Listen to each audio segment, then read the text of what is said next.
PV. Anwar MLA സ്ഥാനം രാജിവച്ചതിനെ തുടർന്ന് നടന്ന നിലമ്പൂർ ഉപതെരഞ്ഞെടുപ്പിൽ മത്സരം നടന്ന വേളയിൽ യു.ഡി.എഫിനു വേണ്ടി ഏറ്റവും കൂടുതൽ പണിയെടുത്ത മാധ്യമം ഏതാണ്? മനോരമ എന്നായിരിക്കും പല ആൾക്കാരുടെയും നാവിൽ വരുന്നതെങ്കിലും അത് മനോരമയല്ല.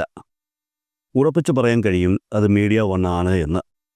യു.ഡി.എഫ് സ്ഥാനാർത്ഥിക്ക് വെൽഫെയർ പാർട്ടി പിന്തുണ പ്രഖ്യാപിച്ചതോടെ സംസ്ഥാന സർക്കാരിൻ്റെയും CPM-ൻ്റെയും തെറ്റുകുറ്റങ്ങൾ മാത്രം കണ്ടുപിടിച്ചുകൊണ്ട് അരയും തലയും മുറുക്കി രംഗത്തിറങ്ങുന്ന മീഡിയ വണ്ണിനെയും മാധ്യമം ദിനപത്രത്തെയുമാണ് നമുക്ക് കാണാൻ കഴിഞ്ഞത്.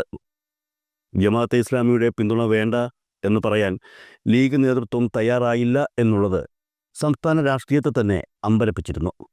ഒരർത്ഥത്തിൽ ലീഗ് അത്തരത്തിലുള്ള ഒരു നിലപാടെടുത്തത് അവരുടെ നിലനിൽപ്പിൻ്റെ ഭാഗമായിട്ടായിരുന്നു എന്നുള്ളതാണ് യാഥാർത്ഥ്യം. ഏകദേശം 10 വർഷത്തോളമായി സംസ്ഥാന രാഷ്ട്രീയത്തിൽ പ്രതിപക്ഷത്ത് മാത്രം ഇരിക്കുന്ന ലീഗിന് ഇനിയൊരു തവണ കൂടി ആ സ്ഥാനത്ത് തന്നെ ഇരിക്കാൻ കഴിയില്ല. അധികാരമെന്ന ഒറ്റ ലക്ഷ്യത്തിൽ മാത്രം കേന്ദ്രീകരിച്ചുകൊണ്ട് രാഷ്ട്രീയം മുന്നോട്ട് കൊണ്ടുപോകുന്ന പാർട്ടിയാണ് യഥാർത്ഥത്തിൽ മുസ്ലിം ലീഗ്. രാഷ്ട്രീയ സാഹചര്യങ്ങളിൽ രാഷ്ട്രീയപരമായും അതിനൊപ്പം തന്നെ മതത്തെ മുൻനിർത്തി കളിക്കാനും ലീഗിനറിയാം.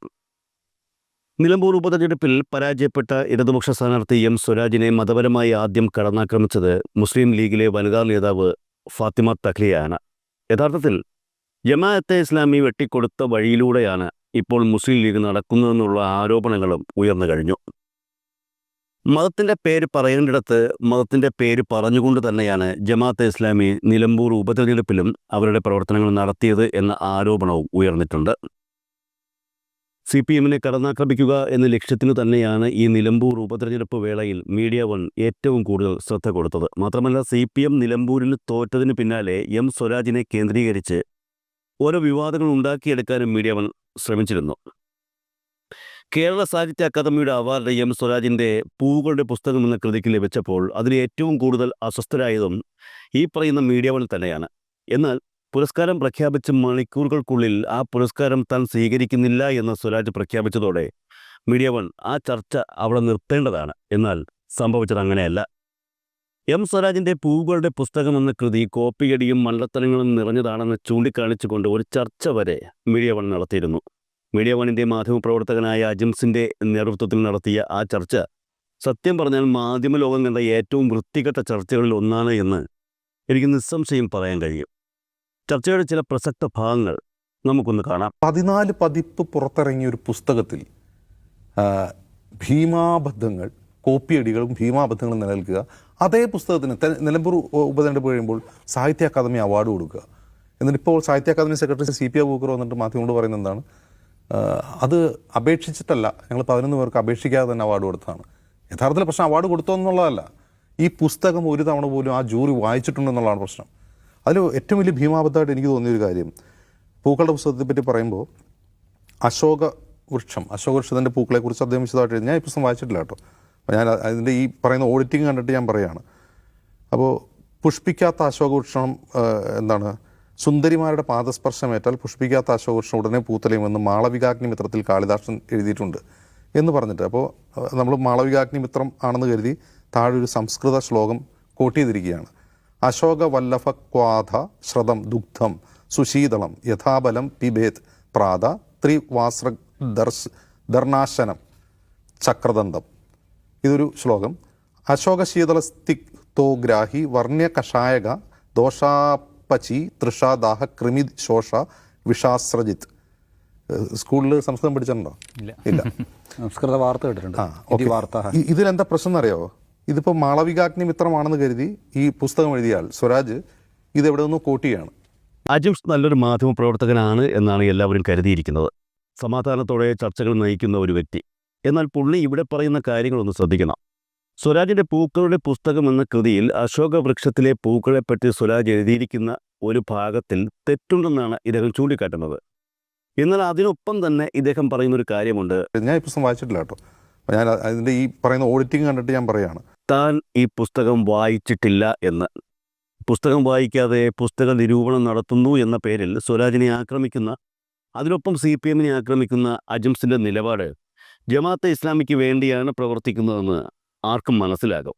എന്നുവെച്ചാൽ UDF-ന് വേണ്ടി. മാത്രമല്ല അതിനൊപ്പം തന്നെ മറ്റൊരു കാര്യം കൂടി ചൂണ്ടിക്കാണിക്കാനുണ്ട്. നിലമ്പൂരിൽ സ്വരാജ് തോറ്റതിന് പിന്നാലെ ഈ പറയുന്ന മീഡിയ വൺ ഒരു വലിയ ലേഖനം പ്രസിദ്ധീകരിച്ചിരുന്നു. ഇടത് ഹിന്ദുത്വയ്ക്ക് ഏറ്റ തിരിച്ചടി എന്ന പേര്. മുസ്ലിം പേരുകാരനല്ലാത്ത ഒരു വ്യക്തി നിലമ്പൂരിൽ LDF സ്ഥാനാർത്ഥിയായി മത്സരിച്ചപ്പോൾ സഹിക്കാൻ സാധിക്കാത്തത് മീഡിയ വണ്ണിനും അതുപോലെ ജമാഅത്തെ ഇസ്ലാമിക്കുമാണെന്ന് ഇതിലൂടെ വ്യക്തമായിരിക്കുകയാണ്. മാത്രമല്ല, കഴിഞ്ഞ ദിവസം ഡോക്ടർ ഹാരിസ് ചിറക്കൽ തിരുവനന്തപുരം മെഡിക്കൽ കോളേജുമായി ബന്ധപ്പെട്ട് നടത്തിയ ചില വെളിപ്പെടുത്തലുകളെ തുടർന്ന് വൈകുന്നേരത്തോടെ മീഡിയ വൺ അടുത്ത പ്രചരണം പുറത്തിറക്കിയിരുന്നു. ഡോക്ടർ ഹാരിസ് ചിറക്കൽ മറ്റൊരു കഫിൽ ഖാൻ ആകുമോ എന്ന്. എന്തായിരുന്നു അങ്ങനെ ഒരു പോസ്റ്റർ ഇറക്കാനുള്ള മീഡിയ വണ്ണിൻ്റെ ചേതോവികാരം? 2 ലക്ഷ്യങ്ങളാണ് അതിന് പിന്നിൽ. ഒന്ന്, കഫിൽ ഖാനെ വേട്ടയാടിയ ഉത്തർപ്രദേശിലെ യോഗി ഭരണകൂടവുമായി കേരളത്തിലെ LDF സർക്കാരിനെ ഉപമിക്കുക. രണ്ടാമത്തേത് ഒരു പ്രതീക്ഷയായിരുന്നു. അതായത് ഡോക്ടർ ഹാരിസ് ചിറക്കൽ ആരോപണം ഉന്നയിച്ചതിൻ്റെ പിറ്റേന്ന് അദ്ദേഹത്തെ സസ്പെൻഡ് ചെയ്യുമെന്ന് മീഡിയ വൺ ഉറപ്പിച്ചു. സ്വാഭാവികമായും അത് മുന്നിൽ കണ്ടുകൊണ്ടുകൂടി എഴുതിയ ഒരു ലേഖനമായിരുന്നു അത്. അതായത് ഞാൻ ഇത്രയും പറഞ്ഞു വന്നത് ജമാഅത്തെ ഇസ്ലാമി UDFന് പിന്തുണ പ്രഖ്യാപിച്ചതിന് ശേഷം മീഡിയ വൺ ചാനലിന് വന്ന മാറ്റം ചൂണ്ടിക്കാണിക്കാൻ വേണ്ടിയാണ്.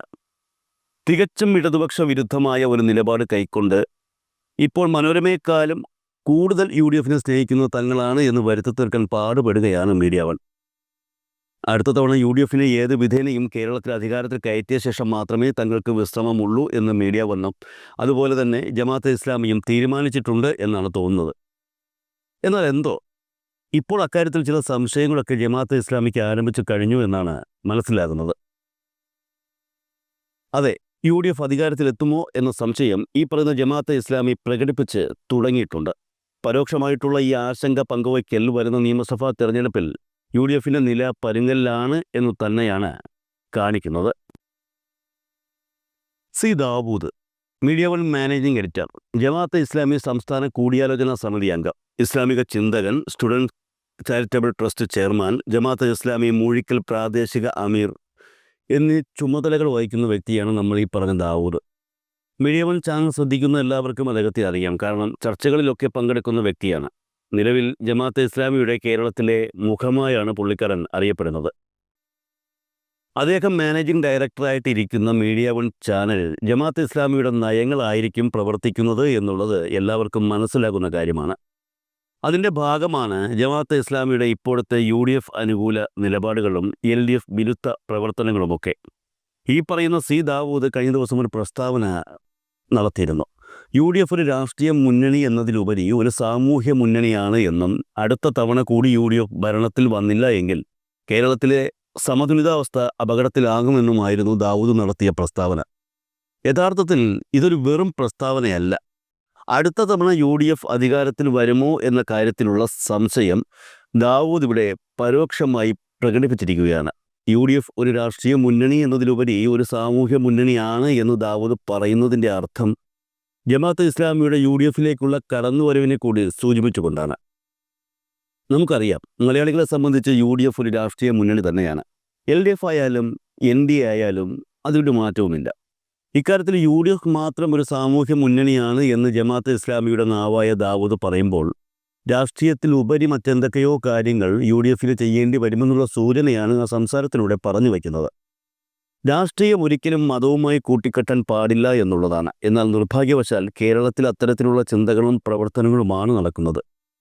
നിലവിലെ സാഹചര്യത്തിൽ രാഷ്ട്രീയം എന്നതിലുപരി മതം ഒരു വലിയ ഘടകമായി ജനങ്ങളുടെ ജീവിതത്തെ സ്വാധീനിക്കുന്ന തലത്തിൽ എത്തിക്കഴിഞ്ഞു. ഇനി അങ്ങനെ ഒന്നുമില്ല എന്ന് ആര് പറഞ്ഞാലും നിലമ്പൂർ ഉപതെരഞ്ഞെടുപ്പിൽ മതം ഒരു പ്രധാന ഘടകം തന്നെയായിരുന്നു. ഉപതെരഞ്ഞെടുപ്പ് കഴിഞ്ഞതിന് പിന്നാലെ മുസ്ലിം ലീഗ് നേതൃത്വം മതം പറഞ്ഞുകൊണ്ട് ഇടത് സ്ഥാനാർത്ഥിയെ ആക്രമിച്ച കാര്യങ്ങളൊക്കെ നമുക്ക് മുന്നിലുണ്ട്. രാഷ്ട്രീയത്തിൽ മതം പിടിമുറുക്കുമോ എന്ന് സംശയിക്കുന്ന ഈ സാഹചര്യത്തിൽ തന്നെയാണ് സി ദാവൂദ് UDFന് ഇനി മതപരമായ കാര്യങ്ങളിൽ കൂടി ഇടപെടേണ്ടി വരുമെന്നുള്ള സൂചനകൾ പരോക്ഷമായി തരുന്നതും. അതിനൊപ്പം തന്നെ അദ്ദേഹം ഈ പറയുന്ന മറ്റൊരു കാര്യമാണ്, അടുത്ത തവണ കൂടി UDF ഭരണത്തിൽ വന്നില്ല എങ്കിൽ കേരളത്തിലെ സമതുലിതാവസ്ഥ അപകടത്തിലാകുമെന്നുള്ളത്. യഥാർത്ഥത്തിൽ ദാവൂദ് ലക്ഷ്യം വയ്ക്കുന്നത് അത് ഇസ്ലാം സമുദായത്തിലെ അംഗങ്ങൾക്കുള്ള ഒരു മുന്നറിയിപ്പായിട്ടാണ്. കേരളത്തിലെ സമതുലിതാവസ്ഥ അപകടത്തിലാകുമെന്ന് പറയുമ്പോൾ സ്വാഭാവികമായും സി ദാവൂദ് ലക്ഷ്യം വയ്ക്കുന്ന സമുദായത്തിനു മേലെ മറു സമുദായം ആധിപത്യം സ്ഥാപിക്കും എന്ന് തന്നെയാണ് ഈ ഒരു പ്രസ്താവനയിലൂടെ ഉദ്ദേശിക്കുന്നത്. അങ്ങനെ വന്നു കഴിഞ്ഞാൽ, അതായത് അത്തരത്തിൽ ആധിപത്യം സ്ഥാപിച്ചു കഴിഞ്ഞാൽ സ്വാഭാവികമായും ഈ സമുദായത്തിൻ്റെ നില കഷ്ടത്തിലാകും. വലിയ രീതിയിലുള്ള കലാപങ്ങൾ ഉണ്ടായേക്കാം. ഇരയായ സമുദായത്തിന് സംസ്ഥാനത്ത് ജീവിക്കാൻ കഴിയാത്ത സാഹചര്യത്തിലേക്ക് കാര്യങ്ങൾ പോകും എന്നുള്ള മുന്നറിയിപ്പ് തന്നെയാണ് ഈ പ്രസ്താവനയിലൂടെ പുറത്തു വരുന്നത്. ഇത്തവണ സംസ്ഥാനം ഭരിച്ചുകൊണ്ടിരിക്കുന്നത് LDF ആണ്. LDFിൻ്റെ കാലത്താണ് ഈ പറയുന്ന സമുദ്രിതാവസ്ഥ അപകടത്തിലാകും എന്ന സൂചനകൾ ലഭിക്കുന്നത്. അടുത്ത തവണ UDFന് അധികാരം ലഭിച്ചാൽ കേരളത്തെ പഴയ രീതിയിലേക്ക് കൊണ്ടുവരാൻ അവർക്ക് കഴിയും എന്നാണ് ഇവിടെ പറഞ്ഞു വയ്ക്കുന്നത്. ഇത്രത്തോളം ചിന്തിച്ച് കാര്യങ്ങൾ പറയാൻ ദാവൂദ് ശ്രമിച്ചു എന്നുള്ളതിനർത്ഥം അടുത്ത തവണ UDF അധികാരത്തിൽ വരുമോ എന്ന കാര്യത്തിൽ അദ്ദേഹത്തിന് സംശയമുണ്ട് എന്നുള്ളത് തന്നെയാണ്. കാരണം പുള്ളിക്കറിയാം, നിലമ്പൂർ ഉപതെരഞ്ഞെടുപ്പ് വച്ചുകൊണ്ട് ഒരിക്കലും അടുത്ത നിയമസഭാ തെരഞ്ഞെടുപ്പ് വിലയിരുത്താൻ കഴിയില്ല എന്ന്. കാരണം അദ്ദേഹം ഒരു മാധ്യമ പ്രവർത്തകനാണ്. അതുകൊണ്ട് തന്നെ നാടിൻ്റെയും ജനങ്ങളുടെയും പൾസ് സ്വാഭാവികമായും അദ്ദേഹത്തിന് അറിയുകയും ചെയ്യാം. ഐക്യ ജനാധിപത്യ മുന്നണി അധികാരത്തിൽ വരാൻ ഇനിയും കടമ്പകൾ കടക്കാനുണ്ട് എന്ന കാര്യം ദാവൂദിന് വ്യക്തമായി കഴിഞ്ഞു എന്നുള്ളതിൻ്റെ ഉദാഹരണം തന്നെയാണ് അദ്ദേഹം ഇപ്പോൾ നടത്തിയ പ്രസ്താവനയും പ്രസ്താവനയോടനുബന്ധിച്ച് അദ്ദേഹം പ്രകടിപ്പിക്കുന്ന ആശങ്കയും.